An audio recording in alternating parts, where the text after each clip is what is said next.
there's such overlap between the personal life and the the business life. And they just, they just kind of blend together because, I mean, for example, at night, how many people find it no big deal to sit in bed with their partner and with their iPad?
Right. Today's guest is a respected psychoanalyst, clinical and relationship expert.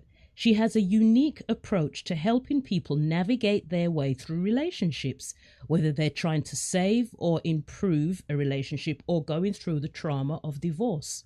She integrates both interpersonal dynamics with interpersonal skills for individuals going through such separation and divorces.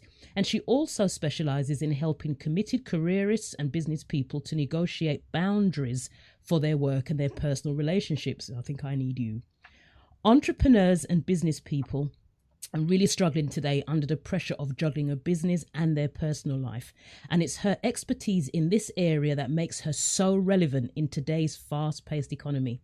She has developed a cutting-edge relationship model she calls Yours, Mine, Ours, Romantic Partnership Done Right. Her innovative approach assists clients in simultaneously developing their individual identities while teaching them how to successfully integrate that unique identity into their partnerships. As well as running her own private practice, she's been a consultant to Nobel Peace Prize recipients, Physicians for Human Rights, a TV guest expert. She's also the author of the book Who Am I Without My Partner? Please welcome, it's my greatest pleasure to bring to you the entrepreneur's shrink herself, Dr. Deborah Hecker, Ph.D. Hi, Deb. How are you? Hi, Georgette. Wow, that was a lovely introduction. I'm thinking to myself, really, did I do all of that stuff? My dear, I cut some of it out. Otherwise, I'd have Oh, been going on for a while, believe me. okay. I thought I had to bring some of this down. So yes, you did do all of that and more. Hey, thank you for that lovely introduction. No, Much you're very appreciated. welcome. But before we go any deeper, I mean, I can't wait to get into the meat of things, but just to find out a little bit more about you, how did Deborah get into the sphere of work that you're in now? What was your journey? Did you have a job and you decided to transition into becoming or having your own practice? What was your business journey, shall we say? My business journey was actually a personal journey. Since we're being very direct here, I will tell you exactly, Georgette, how I got into the business of emotional development. Shortly after I was married many years ago, I lived in New York City, and as happens to many newlyweds, there's a degree of, I felt a degree of anxiety, and I found myself, and this was in the early 70s in New York City, when it wasn't terribly trendy to go into psychotherapy or psychoanalysis the way it is today. Everybody has a shrink today. And so what I did is I managed to find someone, and I was one of those early people who went a couple of days a week, and I would lay on the couch and I started to learn a lot about myself. And I can remember one day I thought to myself, wow, I bet I'd be good at this. And that was the beginning of my journey. And what I did at that point, I was young. I was in my early 20s, and I had graduated from college. And those were the days when women were either going to follow their mother's leads, which in most cases would mean that you became a housewife and had children, or you were going to jump on board with the women's movement and develop a career. And I happened to identify more with the latter. And I went to Columbia University and I started my journey. It was a very organic experience for me. Let's put it that way. You know how sometimes you hear about people who they're born knowing what they want to do. Well, I wasn't quite that, but I knew this is what I'm going to do. Quite early on. Yeah, at a young age, right? And again, as I said, Georgette, what was interesting was at that point, I was a newlywed, and I really wasn't sure who I was.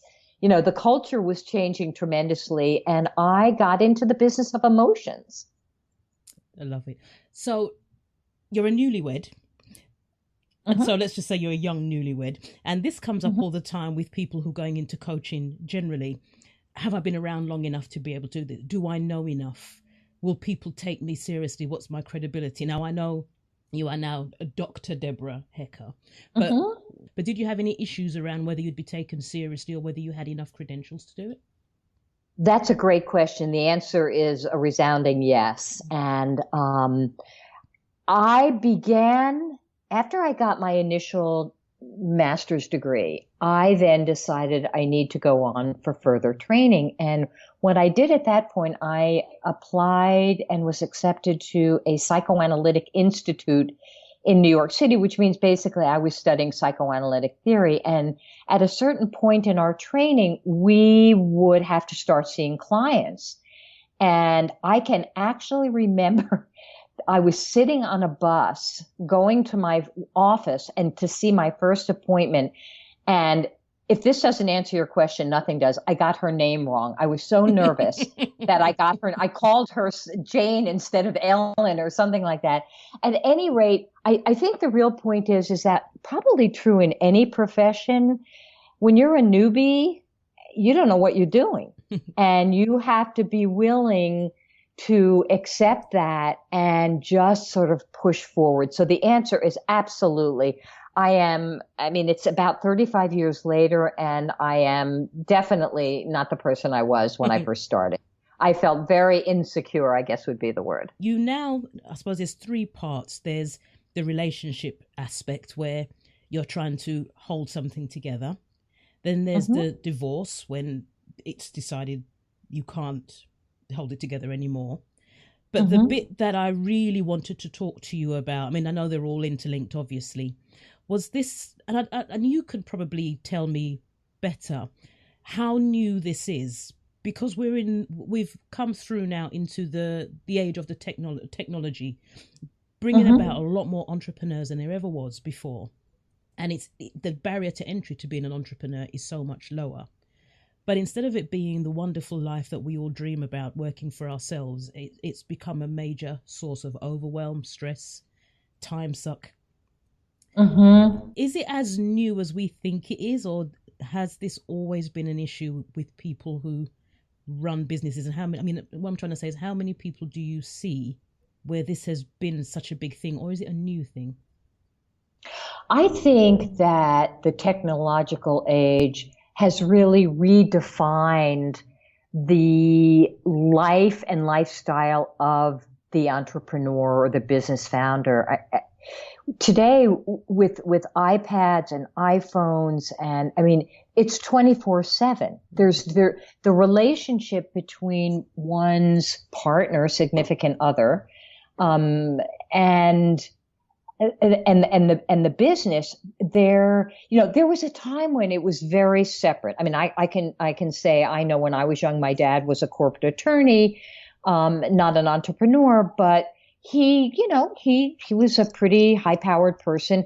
When he walked through that door at 6 o'clock at night, that was it. That was it. And the Sure. weekends would come and he was off to the golf course.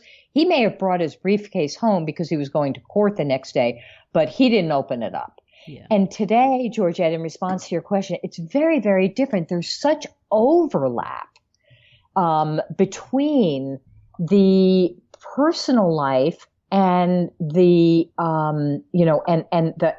the business life, and they just they just kind of blend together. Because I mean, for example, at night, I mean, how many people find it no big deal to sit in bed with their partner and with their iPad? Yeah. And so it's very easy. What typically happens, I think, is that the relationship can be relegated to second place. Yeah. And so it is very different today. I mean, the world used to be 9 to 5. After 5 o'clock, that was it. Not the case anymore. And there's also not in everybody, not in all cases, but there's also sort of a section of the entrepreneurial world where it is, you're revered if you work 24 hours a day, 7 days a week. And if you talk 9 to 5, what the hell is wrong with you? What's wrong with you? You know, why you're not on it? You're not doing enough. You're not doing enough. You're not doing enough. If you're not available basically 24 hours a day almost, okay, you might be allowed some sleep, then the pressure that you're not competing is immense now. How much do you think that really does impact the individual? Are we listening to that, or is it just simply technology and just a way of life? That's another excellent question. I think that there is an emphasis that the more you work, the harder you work, the less you play, the better it is. And the fact that our lives are so embedded with technology, it perpetuates that notion. And I actually have a forthcoming book out, which some of your listeners may be interested in, and the title speaks to this. The title of it is Torn Between Two Loves: How Entrepreneurs Can Successfully Commit to Both Business and Significant Other. And the reason I wrote this is because I think that it is a major problem that relationships have lost their value. And I don't know that the divorce rate for entrepreneurs is any different than it is for the population at large, but the divorce rate is pretty high. At least where I'm talking from in America, it's hovering over 50%. And so I think that entrepreneurs have lost their way in terms of their value systems. I mean, somebody is not building a business to lose their love. Yeah. And that is very easy for entrepreneurs to get into that bind. But do you find sometimes maybe it's also quite conscious, where there is a decision, I need to work or I need to spend time with my significant other? Actually, I think I'll work. Or are we all just victims of the time suck? No, I think we can become victims if we're not mindful. But I think, that's part of what my book is about, is that in order to have a successful business, one's biggest supporter, the research shows, Georgia, that one's biggest supporter is their significant other. And they need to work as a team. They don't need to be adversaries. Mm-hmm. They need to work as a team. And therefore their relationship is central to their lives together. And so I think one has to mindfully choose not to be a victim of that and to work on their relationship so that they're partnering. If you think about it, I'm a believer that one has to build their personal relationship the way they build their business. They have to have a purpose. They have to have clearly defined roles. They have to have goals. They have to, I mean, it's the same concept. And I think what can happen so easily to entrepreneurs is that they don't think in those terms. You know, the relationship is, oh, it'll always be there, whatever. And that is not the way entrepreneurs need to think. Let's start with the technology. First of all, we laugh and we say the person that goes to bed with a laptop, and that was me. I confess. Sure. Well, it's one thing. It's one thing if you're going to bed by yourself. It's another thing if you're going to bed with your partner. Well, actually, I wasn't going to bed with it. I would be there already. It was when I was writing my book. I'd already be there. But then he would get in bed, and I wouldn't turn it off. I'm busy. I'll keep going. I'll keep going. So eventually I look around and I hear the snoring. And I think, oh, he's gone. I'll just carry on. And so that was it. But then that hasn't been for a very long time. I became quite conscious about that, even down to the telephone. But let's just, not even just in the bedroom necessarily, just the technology in itself. I mean, don't have to go into too many, maybe one or two boundaries is probably the word I'm looking for, that we can set or intentions of how we can minimize the intrusion of technology, whether it be the iPad, the laptop, the telephone, with our significant other. What couple of things I think do? Sure. I'm thinking, for example, something that's very easy to do. You're out to dinner and the phone rings. And so I think that there can be a very clear-cut boundary that people have, that there's no telephone answering during dinner. We could take it even a step further, and this is what some people do. They decide that once they come home at night, they're not going to be dealing with business anymore. I think each couple has to really decide what's going to work for them, and it's a mutual decision. I have a great example. The person. No, it's really the people. It's a husband and wife team who do my hair, and they have a very successful business. And I was telling them about this forthcoming book, and they have managed to create, to be business partners. They have two things that they said is very clear for them. They have very clearly defined roles and absolutely no talk about business at home. They will, Georgette, they will create a business meeting for the two of them, separate from any of their personal relating at home. And they said it works wonderfully for them. And I listen closely because I think, people have to work at that. As you said, you use the word victims. Entrepreneurs can become victims, or they can sit down and say, what are our boundaries? What are we going to do? And we can both decide this together, that is going to create a separateness between our personal lives and our business lives.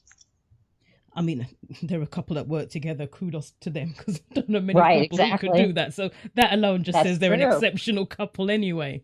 But so they're, don't say them, but you're coming home from work. But we have so many people now who work from home. So the boundaries are even more blurred. How do you navigate that?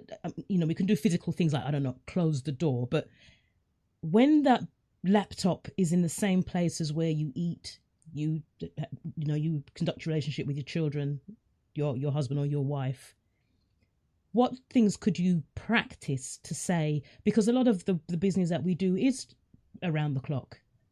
We can get an email at any time, which we can respond to at any time. And sometimes it is urgent, sometimes it isn't. How do you determine when you stop, when you can just keep going? I think you can. I think that, first of all, I think most entrepreneurs who are working at home are likely to have separate space, where they can, where the boundary is clearly defined. I think I think one has to decide. There are going to be times, of course, where something comes up and it's urgent, but I think those times can be differentiated from the hours that are designated to work. I don't think it has to be as difficult as you just made it sound. I think that is a choice that people can make. I mean, so I'm sure there are times where you can say to yourself, you know what, it's really important that I go and have my lunch now, and I'm just going to set this aside right now. I mean, I think we have more control over this. And I just love your word victim. We can be victims of this, or we can we're in control of our lives. The entrepreneurial life does not have to be in control of us. Now, I'm not so naive to say that. I certainly understand that an entrepreneur's life can be extremely demanding. But as I said before, I'm a big believer that one isn't building their entrepreneurial life so that their personal life collapses. Correct me if this is just me, just a perception. Over the last few years, I've spent lots more time with entrepreneurs, obviously through work and just from networking. And I found that my social circle and my work circle are almost becoming one and the same. That has made it a lot more difficult to also cut the boundaries off. Because like you say, you go to work and you have your work colleagues, and then you come home and then you might have your other friends who are completely from two completely separate worlds. Those worlds are now meshing. And also what happens is I've found, especially with us as women, in the UK, I found that not only are we socializing together, but to the exclusion of the men. So they almost like that entrepreneurial relationship. So there's not even just you're competing with the actual work, with the relationship, you're competing with the people related to their work. So even when you do come out of work, where do you spend it? With those other friends. So the relationship's gone now to third place. And I'm trying not to be too general about it, but it seems to be a lot of the women. And because we're in that sort of, a lot of them in that 50 plus space, it's the divorces and it's the women. And they're just, you know what, I don't think this is working for me. Like, it's almost making the decision, I have chosen this over that. Maybe they just chose the wrong person in the first place, but I mean, how are you finding that in your private practice and the people you're coming across? Is that a trend that you see, or is it just my perception? I think that the statistics might bear that out. Actually, it's not something that I have seen overwhelmingly in my practice. I think we could look at it from a gender perspective. I also think that we could get into a whole discussion, Georgette, about how relationships, how important they are, how people take them for granted. I think technology is a wonderful thing.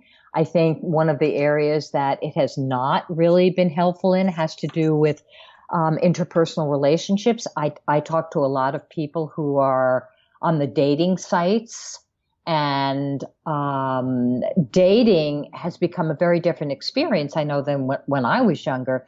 People will go on these sites and there's a kind of immediate gratification aspect to it where if they go, many people these days are certainly going online to these different dating sites, and it's like, oh, if something doesn't work out, okay, well, I'm going to go back online and see if I can find somebody better. I can remember, I'm in my 60s. I remember that, when you started dating someone, like you'd actually hang in there, you'd bring them home to meet your parents. Hang in there. And I think that to some extent, this business of, hooking up, and I just think the whole concept of interpersonal relationships and commitment and what is a relationship. I mean, I have people who talk about the fact that they're not even at the stage yet with their like online dating where they talk on the phone. It's still about texting. Wow. It's amazing. I know. And so, again, whether or not there are more, I believe there may be something to what you said about more women. I think that overridingly, I now talk to my women friends in their 50s and 60s, and if they are unpartnered, either through divorce or through death or separation, they come into their own. I mean, if they are financially and economically self-supporting, they don't have those dependency needs. And I think that their perception of whether or not they need to be married or living with somebody really begins to change. So that gets off into a whole nother discussion. I think you've just nailed what I was trying to say. That seems to be what I've come across. It's almost like a light goes on, a shift happens, and that little woman who was dependent on the man, God, I'm being so sexist here, it does change. And she's like, well, hold on a minute. A friend of mine, I remember saying to her ex now, there was a time when I needed you to have children and we were building something together. I'm not going to have kids anymore. I don't need you to have a house and so on. And so it made her rethink. And then going out and starting her own business, that was just a nail in the coffin. And to some degree, it's almost as if the very thing that is liberating us as women is helping to kill something that, I agree with you, should be something we should be preserving. Was it Dr. Phil said many years ago, I always remembered, he said, your relationship, you hang it on a tree so that it's untouchable. And just the vision of that has always stayed with me. Well, this concept that you're talking about is a very smooth transition for us to talk about my partnership model, which I think is, I would apply it to really any relationship, but let's talk about a romantic partnership, and especially as it relates to entrepreneurs. In a nutshell, Georgette, the name of my model is Yours, Mine, and Ours, Romantic Partnership Done Right. The concept is pretty simple. In theory, I don't think it's as simple to execute. In my view, there are three entities in every relationship. There are the two individuals, and then there's the world that they create between them. And all three of those entities have to be nourished and nurtured simultaneously. So basically what I'm saying is that each person has to build they're responsible for building their own identity. Mm-hmm. And that doesn't stop. That doesn't stop when you get married. In fact, ideally, one goes into a permanent formal relationship when they have a pretty good solid sense of themselves. And that typically is not necessarily the case. And of course, that's what keeps people like me in business, because what happens is, they start looking to their partner to fill in their own gaps. Mm. Okay. So let's just say with this model, each person is building their own identity that has no overlap to their partner. It's, picture a wall, around each individual, but then they let their walls down and they create this we, and they go back and forth between the we and the I, but that we is absolutely important to preserve. Mm. And I think that, as you say, I think we both acknowledge that we is, it's losing its importance to some extent. And I think also what happens, like the women that you talked about, they have unfortunately not been able to develop their individual identities to a sufficient degree in the context of their partnership. So then they become liberated. It's like, wow, I can really be myself now. Yeah. In my clinical work, I am let's put it this way. A relationship can only be as good as the people in it. So in my clinical work, I am very focused on building individual identity and interpersonal identity. That's absolutely great to hear, because one of the issues, I call it issues, one of the big conversations that I used to always have with my partner was, you need a hobby outside of me.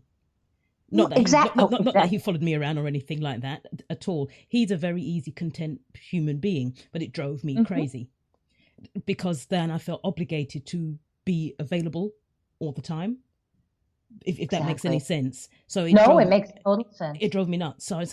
So it became almost, it started off as a joke, and I found I was getting actually quite, when you say you harp on it, I was nagging, I suppose is the best way to put it. It's like, sure. So what are you up to this weekend then? You got any plans? Like, do something without me. Because, and he said, what is this big deal? I said, because I want to fancy you 20 years from now. And if you don't evolve, I will have nothing to fancy. And he looked at me and he just went, wow, I never thought of it like that. I said, I'm telling you, because you're just going to be boring to me. And he was like, wow. He said, and he was You like, know, and he's a great guy like that way. He hears those things and he takes it on board. But and it just came out, and I just said, you will bore me if you don't do mhm. something outside of Well, me.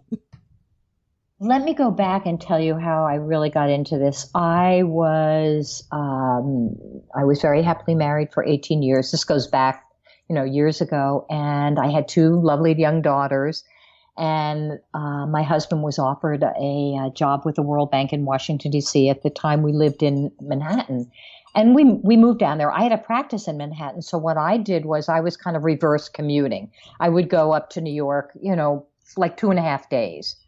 Anyway, the upshot of this is that one day I was very blindsided. He came in and he said to me, there's somebody else. And I had just moved to Washington, D.C. for his business, and I was No. commuting. Yeah, yeah, yeah. And so, the reason I'm raising this is because, to all outward appearances, Georgette, I was this very independent woman. I had a practice in DC. I had a practice in New York. I had two great kids. We had a live-in nanny.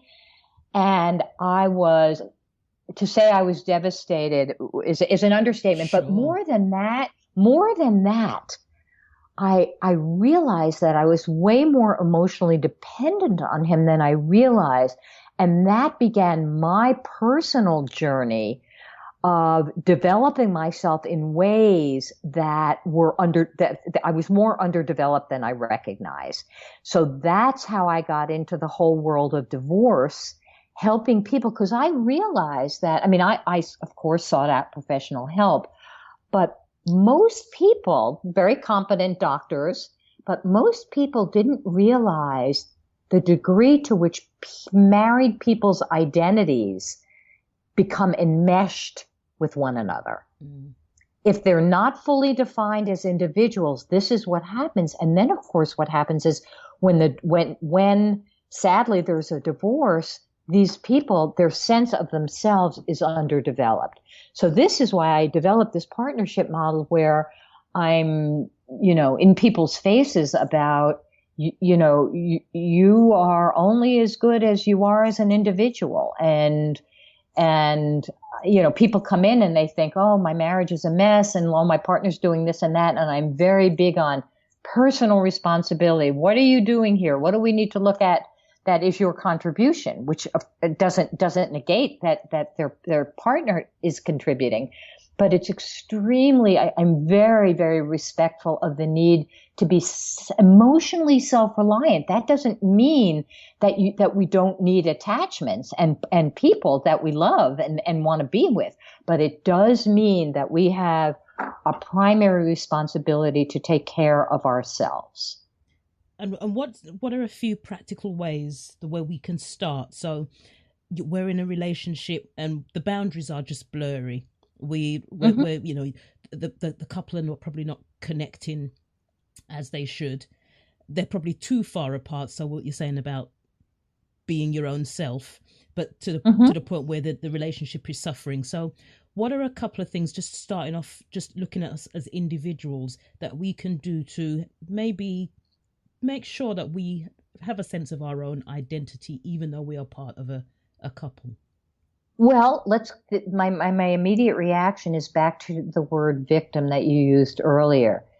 People can easily feel like they're victims of what their partner's doing to them. So I think the first thing that people can do is make a conscious effort to start introspecting, taking a look at oneself. Like what am I doing here? What do I need to look at about myself? How am I the partner I want to be? There's a question, right? Mm-hmm. It's so easy to say, it's so easy to think in terms of what is my partner doing for me or not doing for me? Yeah. How about looking at, am I the partner I want to be? Mm. If somebody said to my partner, what kind of a partner is Debbie, or what kind of if I asked your partner, tell me about Georgette as a partner, it would be very interesting to hear what they would say, and we need to be, to thine own self be true. So I think there's a lot one could do. Now, of course, the reality is it's pretty hard to be objective about oneself. It's very easy to have our blinders on. And therefore, then it gets into, if people can write in their journals. That gives them a better degree of objectivity. As Sigmund Freud said, you can't analyze yourself. So getting someone who has the training to understand human behavior and to give you input, it can be very helpful. But I think it's really coming to ownership that we as individuals contribute to the strengths and the weaknesses of our marriage, and we need to take a look at where those are. So let's say we've not got that sorted because it's never perfect. We've got a grasp of, I don't know, maybe we've got some hobbies that, we go off, he goes off and does his thing, she does her thing, they come back and they talk about it.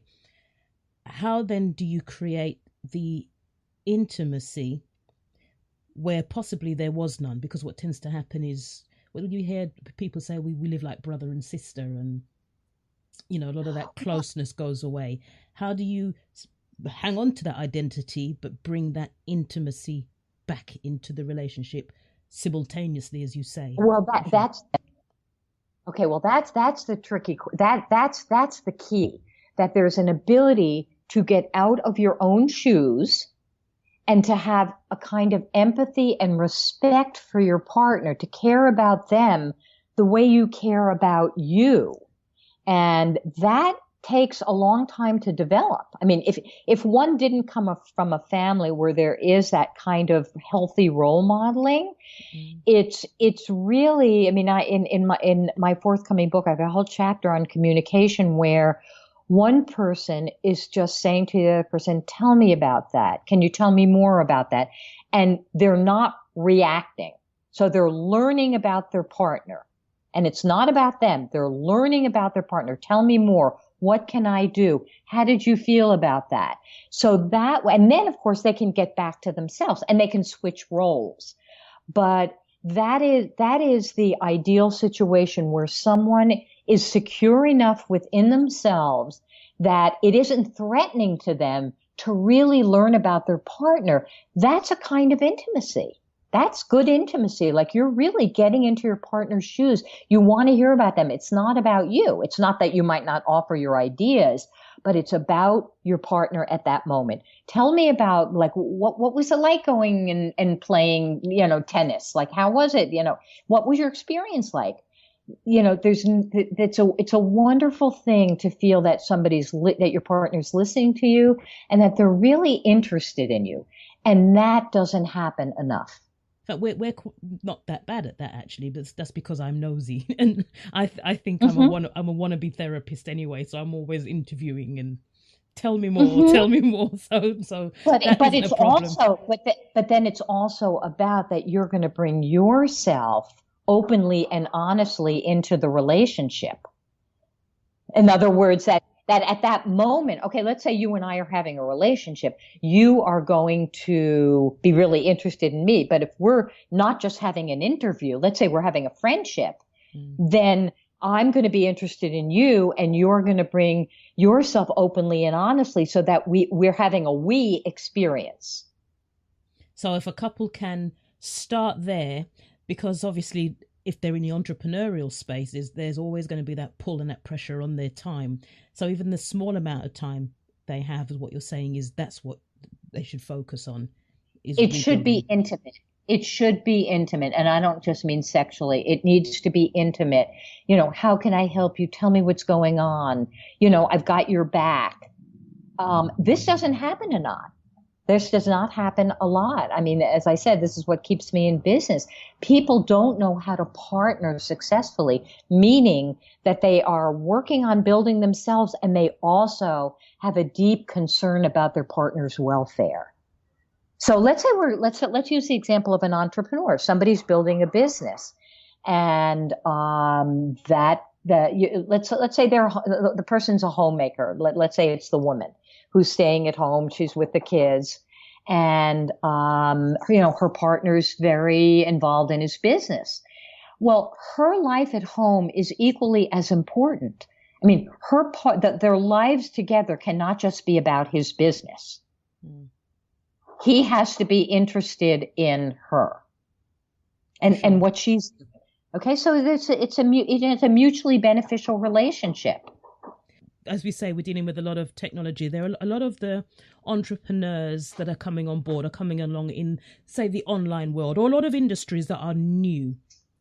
And there are partners who just don't, number one, understand what they do. So there are people working for themselves, and, well, when you're going to get a proper job? It's one thing when it's your friends, but it's something else when it's your honey who is asking those questions. How do you persevere, I guess, and do what you know you need to do? And bearing in mind, many of us who started out working for ourselves, just as you said earlier in your experience, didn't have a clue. We were nervous. We weren't sure we had what it took. And you need that other person to be there for you. How do you navigate it? Because both sides have a point that neither is wrong. I mean, this gets into the whole concept of collaboration with your partner. I mean, and a really hardcore example of that, Georgette, would be, let's say the entrepreneur says, we need to invest another $25,000. Well, I mean, if you're living alone and it's your money, that's fine. But when you have and this gets into why the personal relationship is so important, because it is important to negotiate certain things. If one wants to get their way all the time, don't get married. If your partnership is an integral part of your life, and so is your business, there are times where you're going to have to navigate the conflict. Good conflict resolution skills, excellent communication skills. It all gets back to the dynamics between the two people. And, sadly, if the relationship is not built on a solid foundation with good communication, with mutual respect and equality, there's going to be a problem. So that's the key. That's the key. It's not easy, like you said. I mean, there are some very, very difficult, complex issues like money, like, can we do this work? I want to have kids. I mean, but these are the kinds of things that, I mean, think about it. Partners in business have to do this.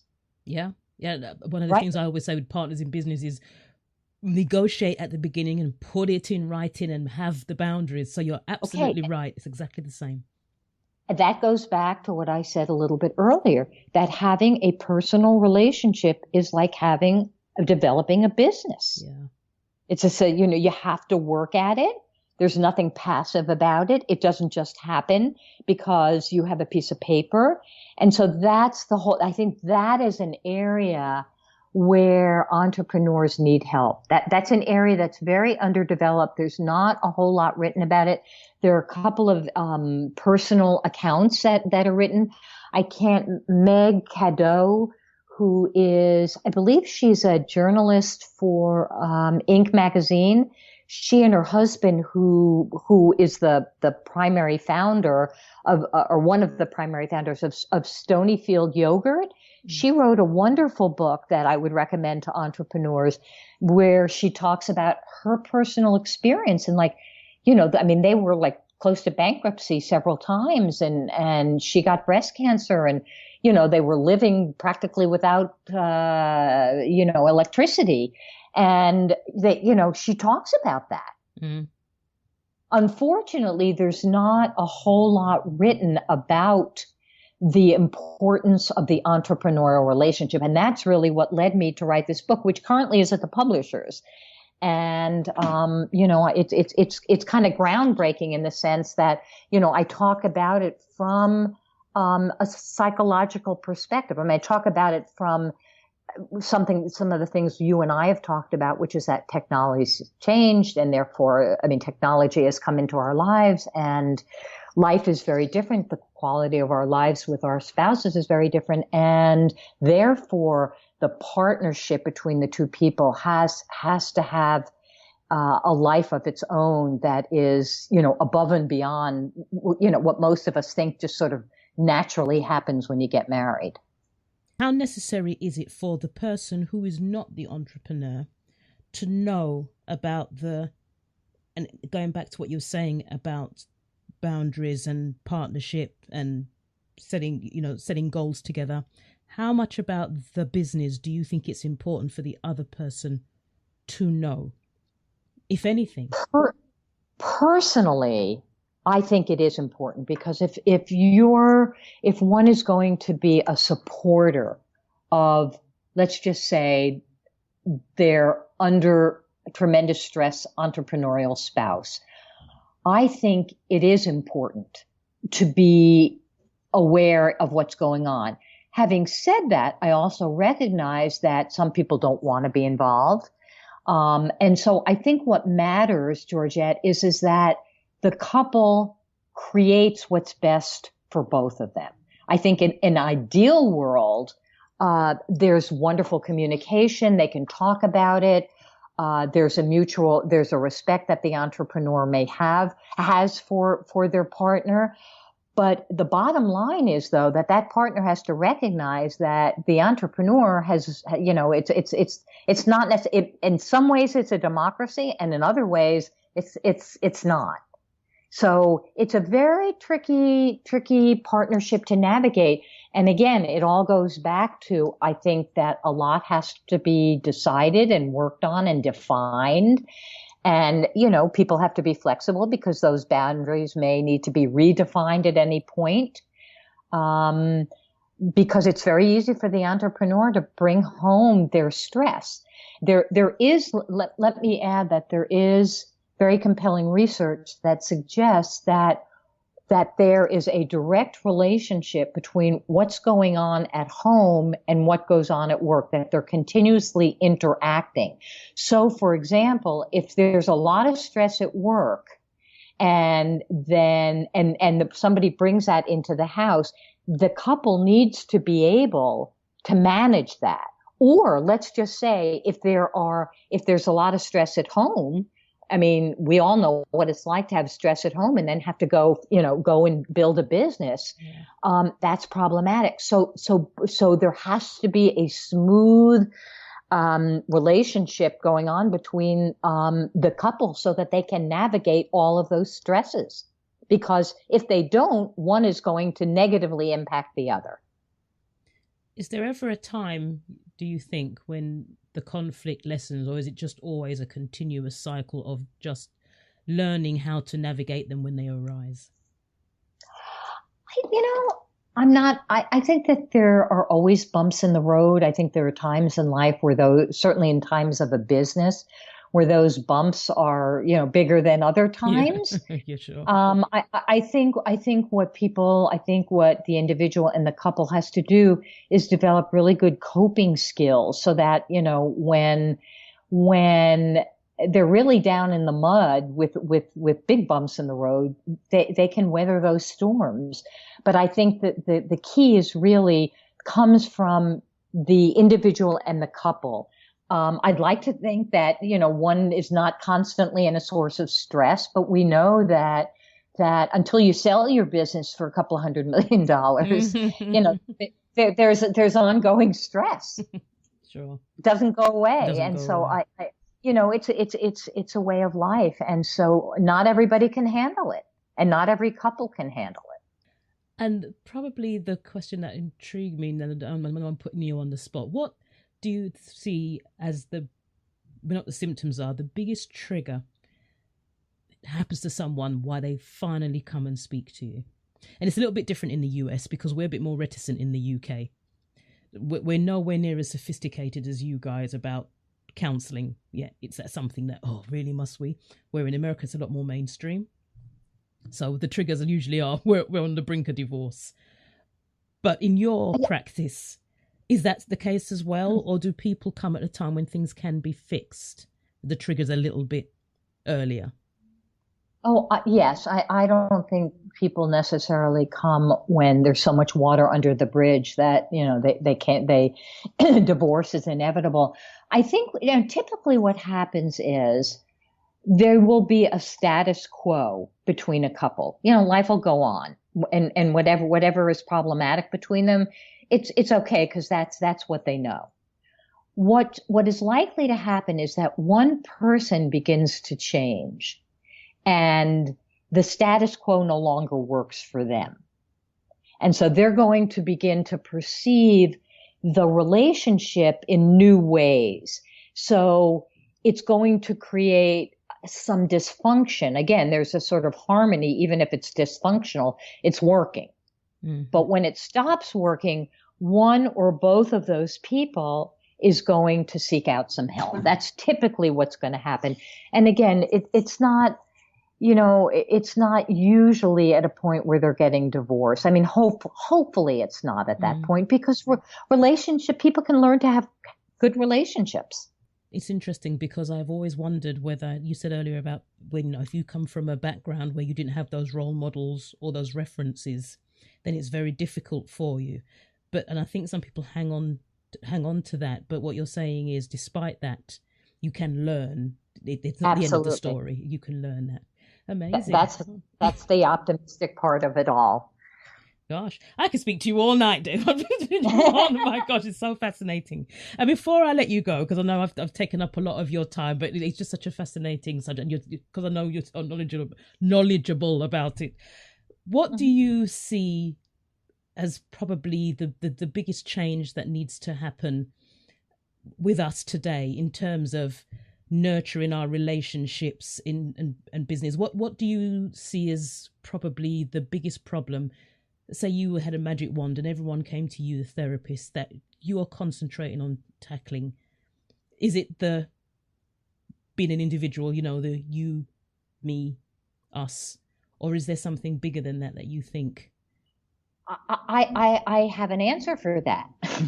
And I think that what needs to happen, and I think the research bears this out, and that is that for success in life and success as an entrepreneur, and the research is very compelling, one's EQ, meaning their emotional quotient, is more important than their IQ. The research suggests that someone who has, let's say, a lower IQ than someone who has a genius IQ, if their emotions, and what I mean by that is that they have an understanding of their own emotions, and they know how to manage them, and they also have an understanding of other people's emotions, and they know how to manage those. So as that relates to the entrepreneur, learning about your emotions and learning how to use them effectively in business is considered more important than a lot of the tools that you have in your toolbox. So I would say that interpersonally and personally, people need to develop that aspect of themselves, and they're going to find a lot more success in their lives, both in business and out of business. Do you know what? I mean, that is so profound, you say that, because I've noticed a trend with a lot of, I'll use online again. So much of online is about tactics and strategy and how to make more money, how to make more money. But what I see, what's been coming through, and some of the things, and I talk to a lot of people who build online platforms and courses and do training and coaching, and the mindset stuff, the stuff geared towards your emotions, as you say, because I've always been quite a pragmatic person, quite linear, because I come from finance, though that's not my natural personality, but it's how I am, or how I've been in business. And in the last 8, maybe 9 months, I have kind of shifted, I've massively shifted what I talk about from the practical to the why and how you feel about it. Hence why I came across you. You would never have been on my radar when I first started the show, because it was about, well, we need to get the taxes done and how to sort your money. I'm still doing that. But I'm so in tune to, it's not the knowledge, because we all know what we're doing. We all know what we should be doing. But why are we not doing it? What stops us when everything is in place? And it fascinated me. So you saying that is like, oh my God, yes. It validates it all. I'm just passing on what the research says. And so it just really, just like you, it's really surprising to me that so little has been done in the area of integrating people's emotional development. People can make really bad business decisions. I'm not telling you anything you don't know because of they're emotionally underdeveloped. Oh yeah, for sure. And I dismissed it all. So it's all very woo woo, and I really wish I'd taken it more seriously earlier, because I could have been more of help to people than I was, if that makes any sense. But everything you learn, you live and learn as you Exactly. evolve, But yeah, no, completely. Deb, that has been amazing. Thank you No, it so was a much. pleasure. But, It was a it, pleasure. it was I've had a real education fun. I had another doctor on the other day talking about stress in modern society, and time Hmm. just flew by, and I just realized this really is my wheelhouse. I love listening to people such as yourselves, who, because you live and breathe it every day, and it just validates so much of the things that I believe and I see, because you're Well, seeing it from a day-to-day perspective rather than my hunches. So thank you very and much for that. also it's been a pleasure to be able to put some of this into words, and hopefully your listeners will benefit from it, because it's not it isn't just a tool to throw in the box. It's critical. It's critical in developing a business, in interrelating with clients, and and understanding people you're selling products to. It's not just oh, by the way. I mean, this is critical. Mm. Developing your emotional life, and your interpersonal life is critical to success in life. If people want to find out more about you, and obviously when the next book comes out, where can they go? They can go to my website, which is www.drdeborah, Deborah, Hecker, Hecker.com, drdeborahhecker.com. And they are very welcome to come and learn all about how their emotions affect their business. It's a great website for information, and you've got some nice articles on there as well. So I recommend it. People go and have a look. That's wonderful. Deborah, thank you so much for coming on the show. Thank, thank you, Georgette. It was a pleasure. Thank you. No problem.